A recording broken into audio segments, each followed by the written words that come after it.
আসসালামু আলাইকুম। পলি স্যারের অনলাইন কোচিং এ সবাইকে স্বাগতম। আজ আমরা চ্যাপ্টার 3 এর অ্যাবজর্পশন এন্ড ভেরিয়েবল কস্টিং এর প্রথম ক্লাস করব।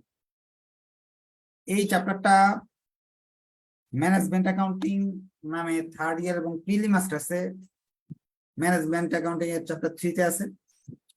আবার এমবিএ তে যারা পড়তেছে accounting department advanced cost accounting chapter 3 তে অ্যাবজর্পশন এন্ড ভেরিয়েবল কস্টিং চ্যাপ্টারটা আছে।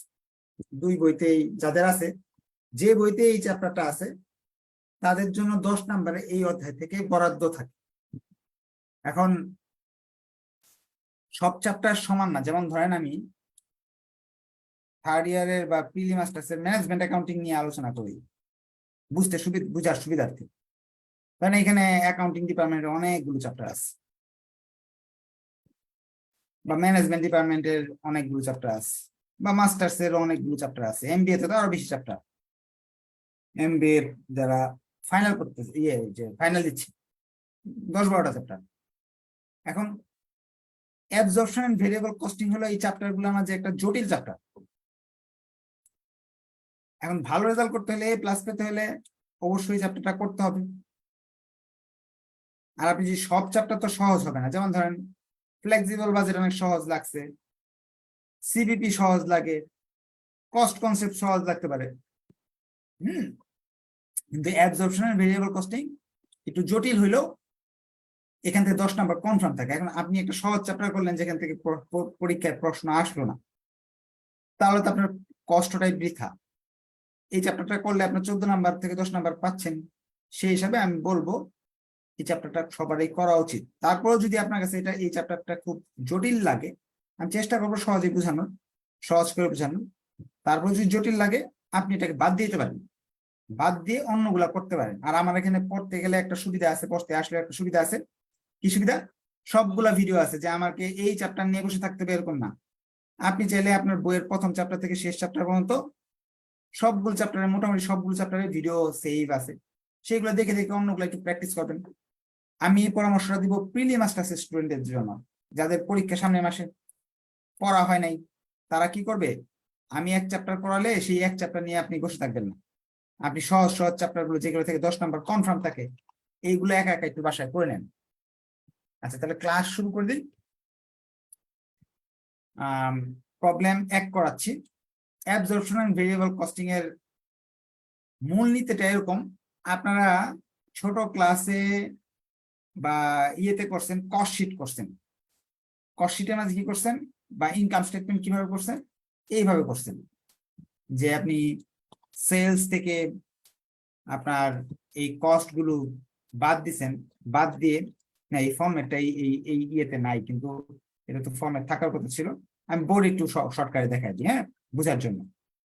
একটা সিস্টেম কি করছেন, ছোট ক্লাস থেকে শিখে আসছেন, sales minus cost of goods sold minus operate.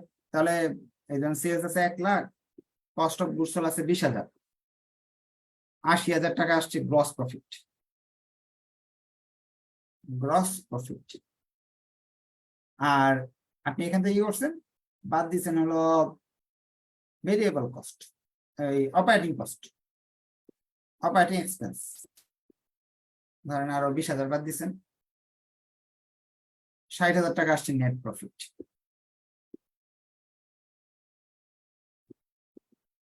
এই সিস্টেমটাকে অ্যাবজর্পশন কস্টিং বলা হয়। এইটা কিন্তু আমরা ছোট ক্লাসে শিখে আসতেছি, ক্লাস 9-এও শিখে আসছি। সেলস থেকে কস্ট অফ গুডস সোল্ড বাদ দিতে হয়, এইভাবে চলে আসে। যখন অনার্স লেভেলে উঠছি বা ইন্টার লেভেলে, তখন দেখছি আরেকটা সিস্টেমের ইনকাম স্টেটমেন্ট হয়। এটা একটা ইনকাম স্টেটমেন্ট, ওটা সেলস লিখি আমরা। ফিনান্স এরকম পাইছি, সেলস মাইনাস ভেরিয়েবল কস্ট। তো সেলস আছে 1 লাখ, ধরেন ভেরিয়েবল কস্ট আছে 30,000, 70,000 আসলো সিএম। এখান থেকে ফিক্সড এক্সপেন্স, ফিক্সড কস্ট বাদ দিলাম, ধরেন 20,000 ফিক্সড কস্ট বাদ দিলাম, আসলো 50,000। এটার নাম হলো নেট প্রফিট। এই নিয়মেও আমি ইনকাম স্টেটমেন্ট করছি, কিন্তু এই প্রফিট গুলো কিন্তু দুইটাতে দুই রকম আসে। কেন আসে, কিভাবে আসে, এইগুলো ব্যাখ্যা করে এই চ্যাপ্টারের মূল কাজ। এই দুই ফর্মেটে আপনাকে করতে হবে, অ্যাবজর্পশন কস্টিং নিয়মও করতে হবে, ভেরিয়েবল কস্টিং নিয়মও করতে হবে। আপনার একটা জিনিস খেয়াল রাখতে হবে, অ্যাবজর্পশন কস্টিং এর নিয়মে আমি কস্ট উৎপাদন সংক্রান্ত প্রোডাকশন চিনবো, ম্যানুফ্যাকচারিং চিনবো, প্রোডাকশন কস্ট চিনবো, আর চিনবো হলো অপারেটিং কস্ট, অফিস বা অ্যাডমিনিস্ট্রেটিভ কস্ট।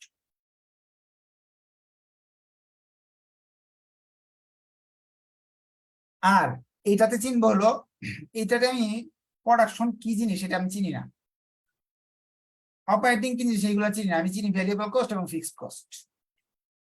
আইটেম যেগুলো দেওয়া থাকে, ধরেন 5টা আইটেম দেওয়া আছে, ধরেন 5টা আইটেম দেওয়া আছে, 5টা খরচ দেওয়া আছে।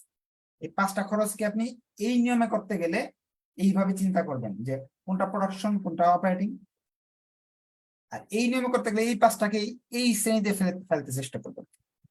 চলেন একটা অঙ্ক করি, তাহলে আরো ভালো করে আমরা এই জিনিসটা আয়ত্তে নিয়ে আসতে পারবো। প্রথমে প্রশ্নে দেওয়া আছে বিগিনিং ইনভেন্টরিজ, প্রারম্ভিক মজুত পণ্য 1000, এন্ডিং ইনভেন্টরিজ সমাপনী মজুত পণ্য 3000, প্রোডাকশন ইউনিট 10,000, 10,000 মাল বানাইছি, সেলিং প্রাইস আমি একটা মাল 25 টাকা বিক্রি করি, ডিরেক্ট ম্যানুফ্যাকচারিং কস্ট আর কি বানাইতে লাগে 12 টাকা, কমার্শিয়াল এক্সপেন্স ভেরিয়েবল 1 টাকা, ফিক্সড ফ্যাক্টরি ওভারহেড 30,000 টাকা, কমার্শিয়াল এক্সপেন্স 4,000 টাকা। এখানে 4 ধরনের খরচ দেওয়া আছে,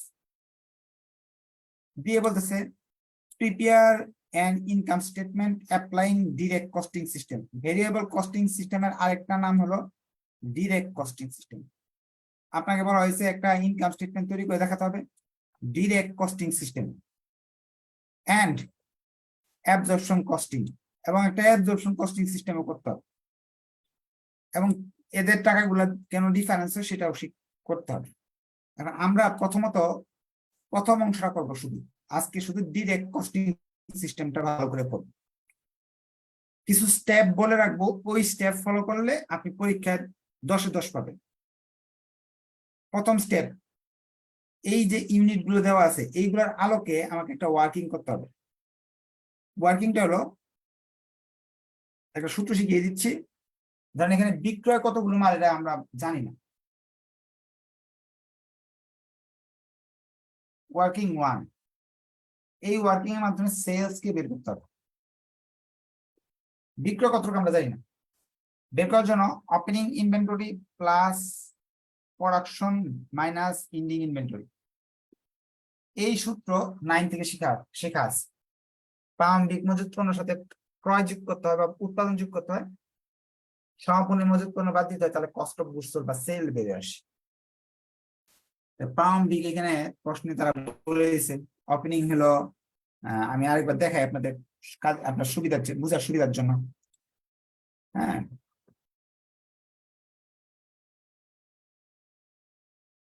ওপেনিং হলো 1000 মাল, এন্ডিং হলো 3000 মাল, প্রোডাকশন হলো 10,000 মাল। সেই হিসাবে ওপেনিং এ এখানে 1000 দেওয়া আছে, প্রোডাকশন দেওয়া আছে 10,000, এন্ডিং দেওয়া আছে 3000। সেই হিসাবে আপনার সেলস বেরিয়ে আসতেছে 8,000 মাল। আপনি এই বছর 8,000 মাল বিক্রি করছেন, 8,000 ইউনিটস। প্রতিটা অঙ্কে এই ওয়ার্কিং করে নিতে হবে। সেলস না হইলেও অন্য কিছু দেওয়া থাকবে না, ধরেন ওপেনিং ইনভেন্টরি দেওয়া থাকবে না, কোনো ক্ষেত্রে প্রোডাকশন দেওয়া থাকবে না, কোনো ক্ষেত্রে 3টা 4টা জিনিস, 1টা 2টা 3টা 4টা, এই 4টার মধ্যে কোনো একটা মিসিং থাকবে। আপনাকে প্রতিবারে এটা সূত্র ব্যবহার করে একটা না একটা বের করতে হবে। এটা হলো 1 নাম্বার কাজ। 2 নাম্বার কাজ, খরচগুলোকে শ্রেণীবদ্ধ করবেন। 4 শ্রেণীর খরচ হয় এখানে। একটা হলো আপনার 1 নাম্বার শ্রেণী, 4টা শ্রেণীর মাঝে 1 নাম্বার শ্রেণী হলো টাইপ 1 ভেরিয়েবল। আমরা তো জানি 2টা খরচ, বিসি আর একটা এফসি। এটা কি বুঝতে পারছি? ভেরিয়েবল কস্টিং এ খরচকে আমরা 2 ভাগে ভাগ করছি, বিসি আর এফসি, নাকি ভেরিয়েবল কস্টিং। আবার অ্যাবজর্পশন কস্টিং এ 2 ভাগে ভাগ করছি, একটা হলো প্রোডাকশন বা ফ্যাক্টরি রিলেটেড ফ্যাক্টরি, আর একটা হলো কমার্শিয়াল বা অফিস রিলেটেড আর কি অপারেটিং। এটা হলো প্রোডাকশন, এটা হলো অপারেটিং। কয়টা হলো? এখানে 2টা, এখানে 2টা, 4টা হলো না? 4টাকে মিক্সড করে ফেলি। মিক্সড করলে কি হবে? বিসির সাথে এটা গেল, বিসির সাথে এটা গেল, তো 1 নাম্বার পাইতেছি হলো 4টা শ্রেণীর মাঝে 1 নাম্বার শ্রেণী পাইতেছিল বিসি ফ্যাক্টরি, 1 নাম্বার শ্রেণী বিসি ফ্যাক্টরি। 2 নাম্বার শ্রেণী বিসি অফিস। 3 নাম্বার শ্রেণী এফসি ফ্যাক্টরি।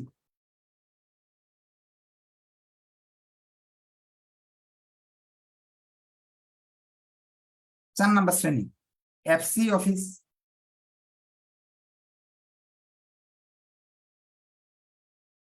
এই 4টা শ্রেণী আপনার মনে রাখতে পারেন যদি আপনি এটার মূল ভাবটা শিখে ফেলতে পারবেন। 2 নাম্বার ওয়ার্কিং এ আপনাকে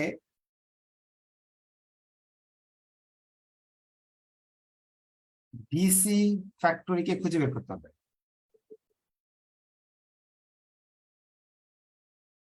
per unit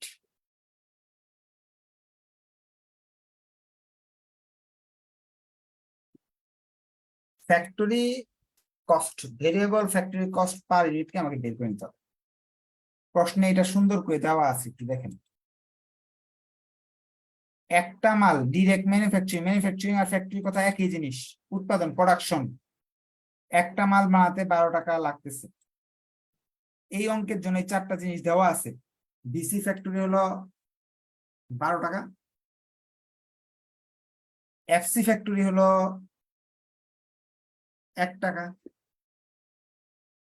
commercial expense, commercial expense variable, অর্থাৎ কমার্শিয়াল এক্সপেন্স বলতে বোঝাচ্ছি আমি অফিসের খরচ, দোকানের খরচ যাই আছে, 1 টাকা। ফ্যাক্টরি ওভারহেড টোটাল 30,000 টাকা, ফিক্সড ফ্যাক্টরি 30,000 টাকা।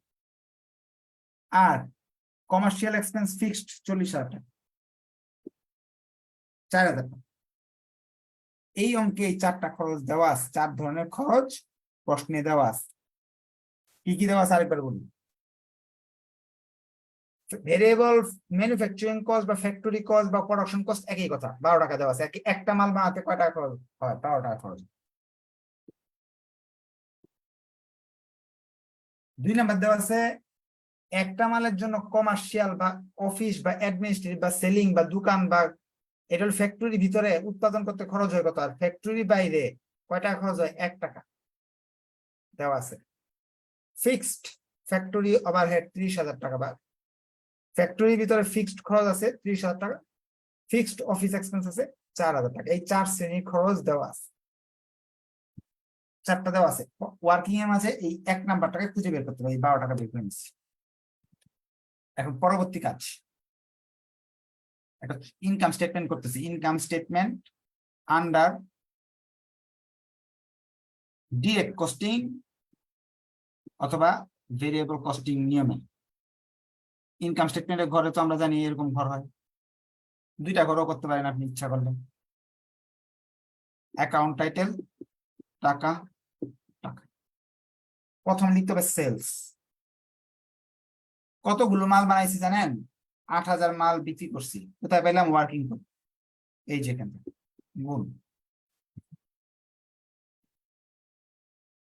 এক একটা মাল কত করে বিক্রি করছি এখানে দেখেন খুঁজে, এক একটা মাল বিক্রি করছি 25 টাকায়, 8,000 মাল এক একটা 25 টাকায় বিক্রি করছি। 8,000 গুণ 25, এতে টাকা আসতেছে হলো 4 লক্ষ নাকি 2 লক্ষ? আপনারা ক্যালকুলেটর নিয়ে বসেন। 2 লক্ষ। ভেরিয়েবল কস্টিং সিস্টেমে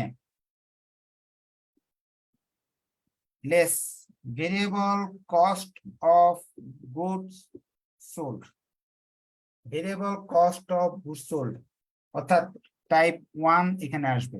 এই যে টাইপ 1 এখানে আসবে। কিভাবে আনতে হবে? ওপেনিং ইনভেন্টরি, প্রারম্ভিক মজুত পণ্য। প্রশ্নে দেওয়া আছে কত? এই যে 1,000, এই 1,000 সঙ্গে এই যে ওয়ার্কিং এ টাইপ 1 এর যে খরচটা 12 টাকা গুণ করতে হবে, তাহলে আসলো 12,000। আমি যে সিস্টেমে দেখেছি এই সিস্টেম প্রতিটা অঙ্ক হবে, কোনো অঙ্ক বাদ নাই। যোগ প্রোডাকশন ইউনিট কত? 10,000 প্রশ্নে দেওয়া। এই 10,000 ইউনিটের সঙ্গে এই 12 দিয়ে গুণ করতে হবে। এই যে ওয়ার্কিং করে যে পাইছি টাইপ 1, তাহলে আসতেছে হলো 1,20,000, 1,32,000 বিয়োগ এন্ডিং ইনভেন্টরি এই যে দেওয়া আছে 3,000, 3,000 গুণ 12, 36,000, 96,000 টাকা। এটা থেকে এটা বাদ দিলে 96,000 টাকা আসতেছে। বাদ দিব, বাদ দিলে যেটা আসবে এটা হলো 1,04,000 টাকা। এই যে টাকাটা বের হলো এটার নাম হলো gross contribution, gross contribution margin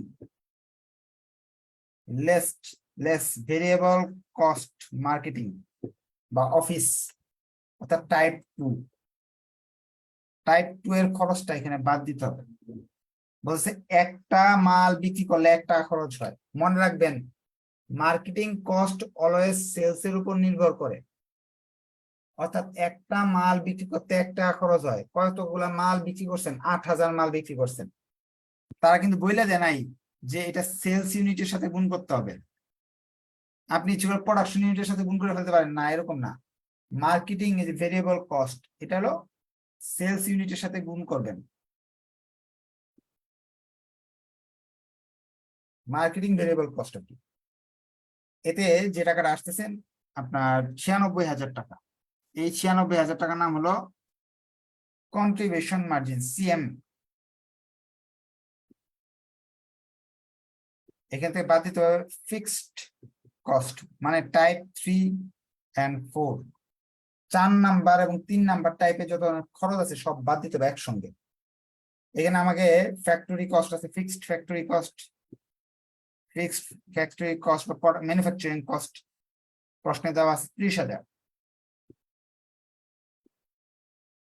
fixed office cost, fixed office cost প্রশ্নে দেওয়া আছে 4,000, 34,000 টাকা। বাদ দিলাম, নেট প্রফিট চলে আসতেছে 62,000, 62,000। এই যে 62,000 টাকা আসলো এটার নাম হলো নেট প্রফিট।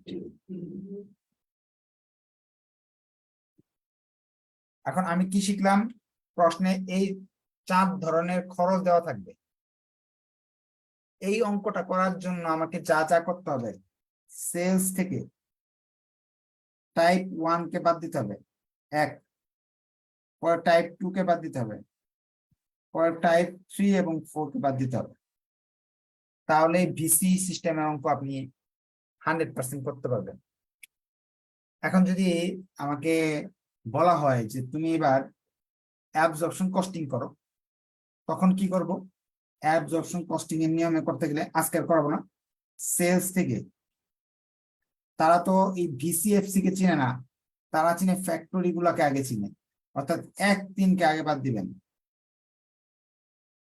এরপরে বাদ দিবেন 2 এবং 4 কে, 2 এবং 4 কে। তাহলে এসি সিস্টেমের অঙ্ক করতে গেলে এই 4টা খরচকে প্রথমে 1 এবং 3 কে বাদ দিবেন একসঙ্গে, 2 এবং 4 কে বাদ দিবেন একসঙ্গে। তাহলে অ্যাবজর্পশন কস্টিং এর ইনকাম স্টেটমেন্ট হয়ে যাবে।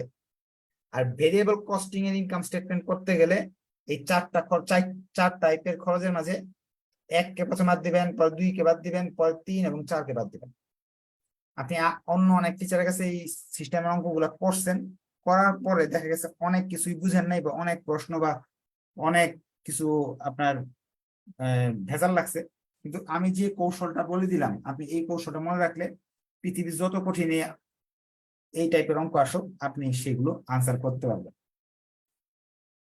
আচ্ছা, এখন আপনাদের যদি কারো কোনো কোয়েশ্চেন থাকে, যতটুকু করাইলাম এর মাঝে যদি কোয়েশ্চেন থাকে একটা হাত উঠাতে পারেন, হাত উঠে বলতে পারেন যে বুঝিনি।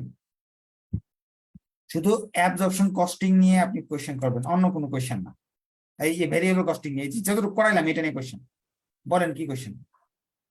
আসসালামু আলাইকুম স্যার, ওই যে ইসে টাইপ 1 2 3 4 দিছেন, তো ভিসি দ্বারা ভেরিয়েবল বোঝানো হয়েছে, তো ফ্যাক্টরি দ্বারা কি কোন ফ্যাক্টরি বোঝানো হয়েছে? ভেরিয়েবল ফ্যাক্টরি কস্ট, ওখানে কি ফিক্সড ফ্যাক্টরি কস্ট যাবে?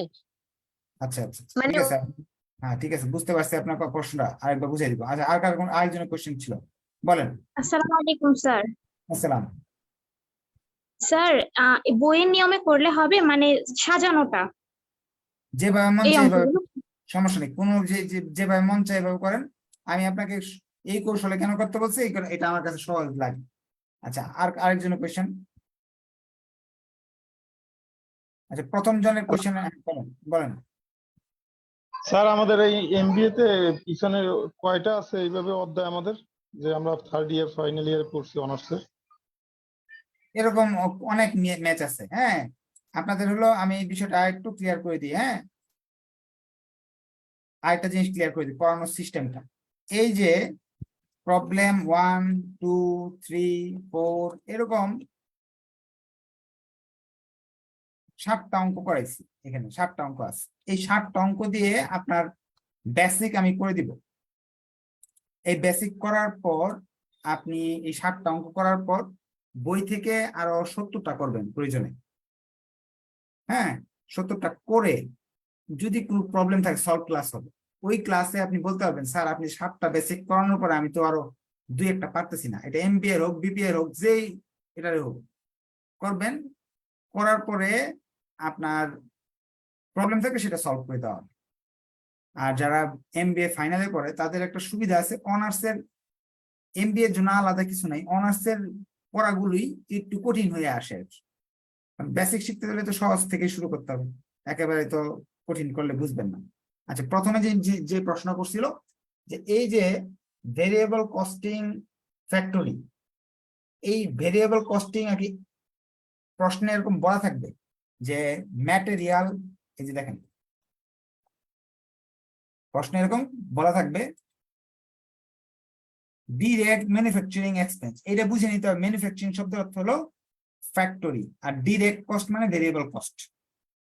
ভেরিয়েবল কস্ট মানে একটি মাল উৎপাদন করলে কত টাকা খরচ হয় সেটাকে ম্যানুফ্যাকচারিং কস্ট বলা হয়, বা প্রোডাকশন কস্ট বা ফ্যাক্টরি কস্ট বলা হয়। এটা হলো টাইপ 1।